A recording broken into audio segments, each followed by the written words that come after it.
Notice, this Midweek Mini was recorded several months ago and may not be up to date with current events. For fresh mini-sode uploads with every episode, head to patreon.com/Chilluminati-pod.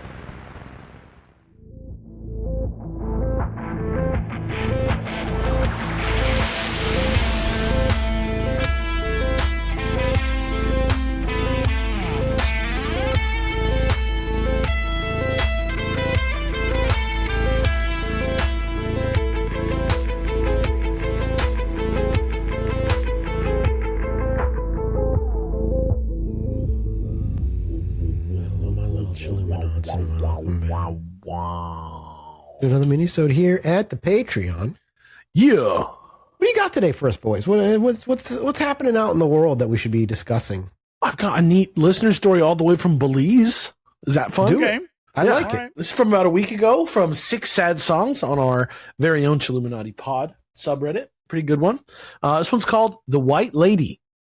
Oh. Long-time listener, first-time writer. I'm definitely a Jesse, except it's spelled with a Y, except when it comes to Bigfoot. I'll take it. Then I'm a Mathis, which is spelled with a U. Feel free to read on the podcast. Anyway, on to the story. Well, I don't know. Hang on. I don't know if you can call yourself a Jesse even if on one thing you're a Mathis. If you're on one thing, you're like, Bigfoot's actually real, though. What doesn't that imply? So much more other stuff could be real. It implies that people have layers. People have their limits. You know what I mean? Many. We are multitude. Maybe in every way he agrees with Jesse, except that maybe there's an ape man out there. You know what I'm saying? Yeah. All right. We can work with that. Yeah. All right. Anyway, on to the story. Well, I live in Belize, and at age 16, I had joined the volunteer military. That's our equivalent to the American National Guard or the British Territorial Army.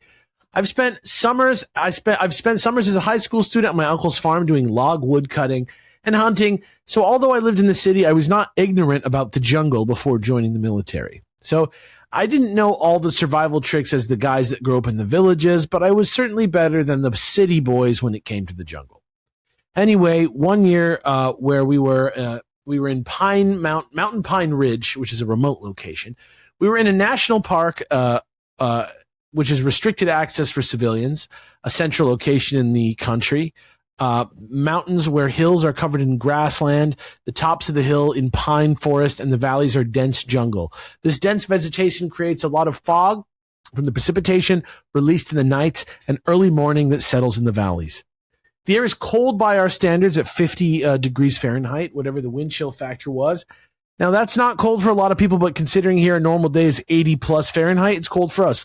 I'd say as somebody from LA, that's cold for us too, because our houses have no insulation. We had a battalion spread out, comprised of 3 companies. Ours was orientated to the south in a harbor area. Think tactical camping, no lights or fires, but tents, a 24/7 guard duty, and a latrine. We would leave during the day to train for several hours and return to sleep. About 3 days in, guys started complaining about not being able to breathe properly at night or wake up in a panic because there would be a white lady, white clothes and complexion like porcelain white, hovering horizontally above them when they would sleep. Some said they dreamed about her and would wake up short of breath. Others would say they wake up in the middle of the night seeing her for a split second before she would disappear. The idea was she was stealing your breath while you slept. First, it was one person that saw her, then it became 7, then 30 people had experiences with this white lady. Now, some people would say it's because you fall asleep with your hands on your chest and the added weight would impair your breathing at night. Others believe she was a version of La Llorona because no woman ever claimed to see or dream of her, so she was feeding off the energy of men. Personally, to me, it sounded like a banshee, but people here don't know Irish folklore, so maybe not that. I don't think ghosts just cross cultural boundaries like that. But our version of La Llorona does lure men into the river to drown them, and she is often described as a woman in white with big, saggy breasts. So perhaps it was that. Now, we could say maybe it's the poor quality food, the reduced sleep, and the physical exhaustion causing men to hallucinate or conjure these thoughts. No. But on our second week of training, we moved off that hill and did operations on the move, spending each night in a different location. We walked around a lot, more, and slept in hard routine. Think tactical camping plus digging shell scrapes or range graves if you're American. So we had more physical work. We ate our version of MREs instead of food from a field kitchen. So inferior quality nutrition. But no one complained about seeing the white lady after we came off that hill. Now, we can certainly chalk it up to being superstitious, and our cultural identity certainly is. But we're also a very macho culture in the military and a third world military. So even more so. So lots of toxic masculinity. So admitting you're seeing ghosts and displaying fear in that manner is quite taboo. It'll get you made fun of the way only blue-collar workers and military personnel understand, but knowing that we still had lots of guys talking about it. So whatever it is or was, it's lore now, and to this day, when we go up to those hills or the next generations, I'm retired now, guys are still claiming to have interactions with the white lady at night in those specific hills. So there you go. Thanks for reading this. Shout out from Belize. And there you go.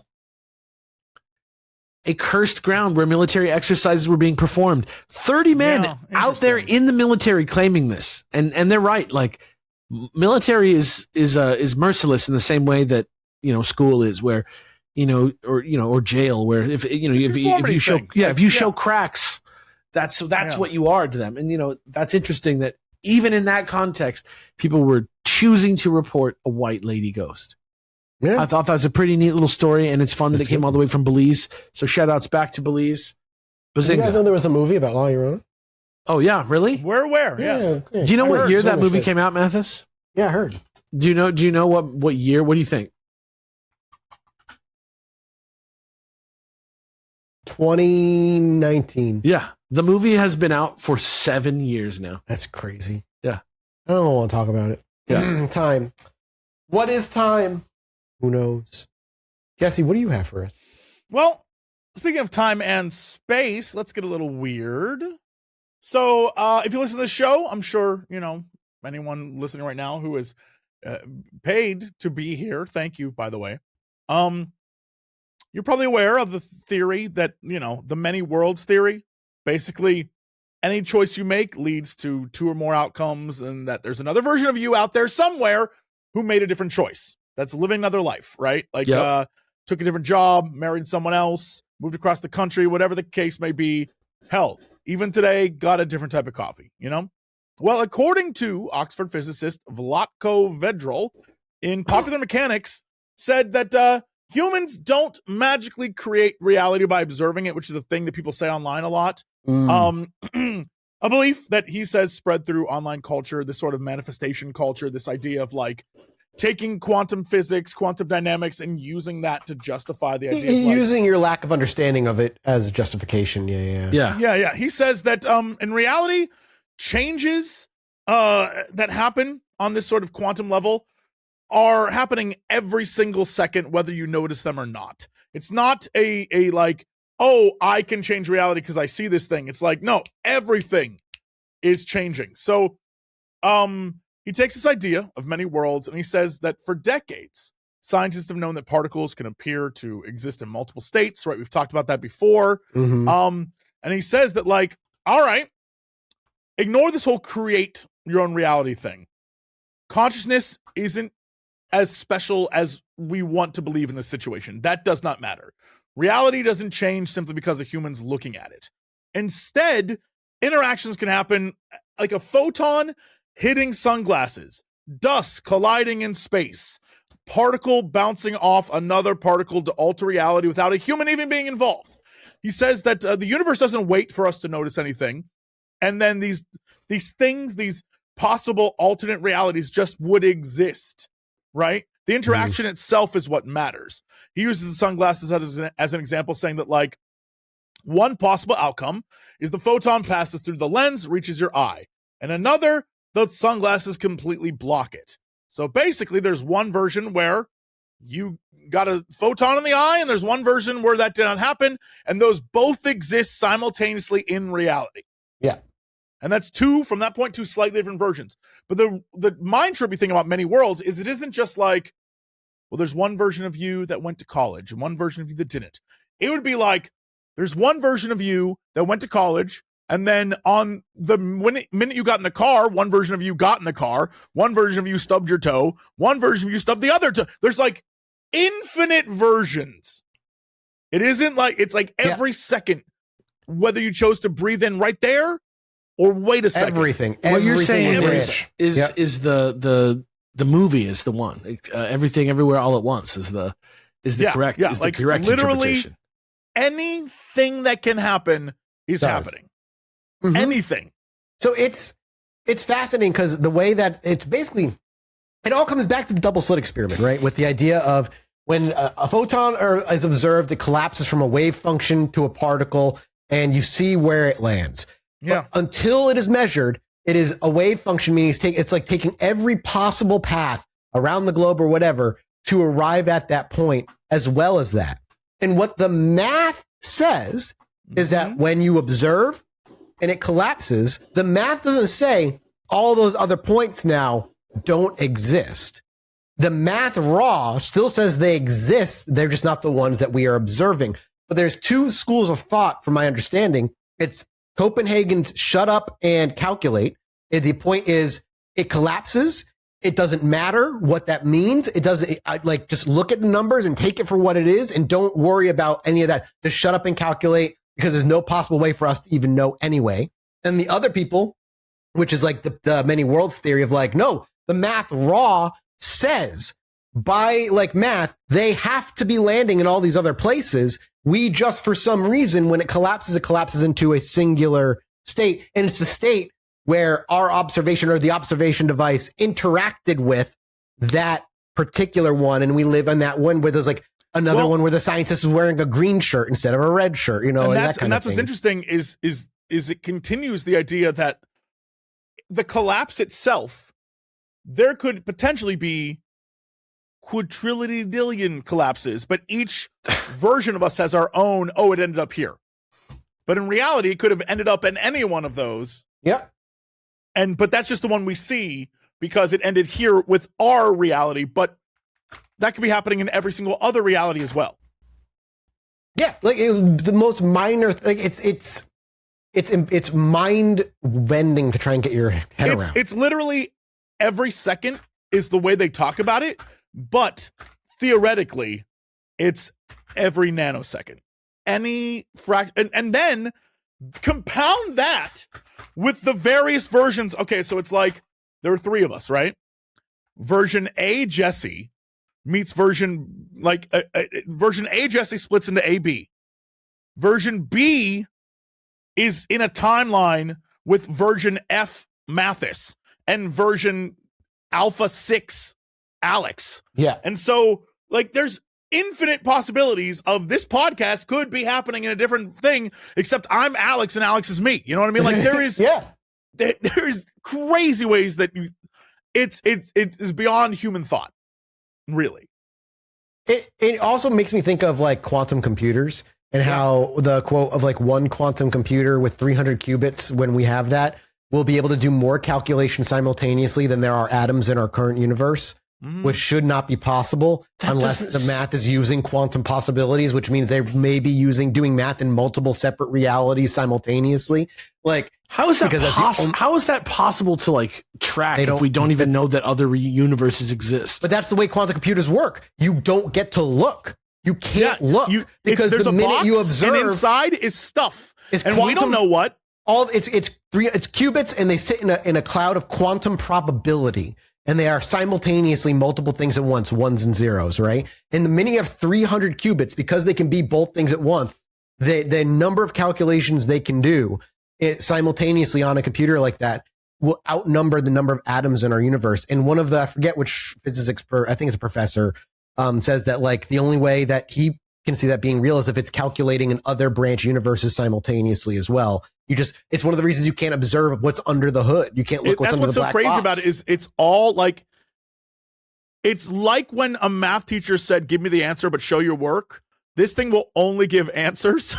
And it's like, yeah, I can't really show you because I did that outside of space and time. And you're like, brother, what? It's fucking crazy. I'm starting to feel like it's just, it's like intangible. Like I'm starting to feel like we've reached the edge of reality, like in a way that is hard to like define. Then you have to redefine what reality is. Yeah. Even today, an interview came out with Neil deGrasse Tyson, anti-alien man himself, who wrote a book about like if aliens showed up. And it's pretty jokey about like Oh, they don't know what a handshake is. They could see it. Maybe they want to sniff your butt. Very like kind of taking the shit out of it. But in the message, he's like, they'll understand math. He's talking about having the Pythagorean theorem on hand and knowing in the periodic table, because if these things are real and we can't communicate with them, they will hopefully have an understanding of the universal language of mathematics. And like, it's weird to see Neil deGrasse Tyson in an episode today on the 13th of May dropping, where he's like on MS Now, I think it is, where he's being interviewed, where he's like, he talks about, which is my topic today too, war.gov/UFOs. He talks about how he's going through that, and the stuff he's interested in is all the letters from the 50s and the 60s of just their plain observations, handwritten as it were, and seeing that, and he says, comparing it to the stuff we're seeing in congressional hearings over the past few years and how it's verbatim almost the same thing. And he's like, so if something's out there, we need to be ready. And it's weird from him to be the one saying it when he is so the anti-UFO guy for so long. I'm not mad at him for it. When you remove the question of whether it's aliens or not, right, it becomes a much more interesting topic, because I think it gets occluded. I think it gets Agreed. occluded by the alien question. 100%. I don't think anybody's questioning that we're seeing something. You know what I mean? Yeah. I don't think anybody's questioning all these different people in the government saying that there's something out there. But the idea that is somehow part and parcel with it being, the Martians from Mars attacks or something like that is the part where you get lost. People want there to be like a ship on the ground gray from Zeta Reticuli to happen, when it seems like when we're talking about all this other stuff too, it might be just weirder than we can conceptualize. That would be the most believable thing that could possibly happen.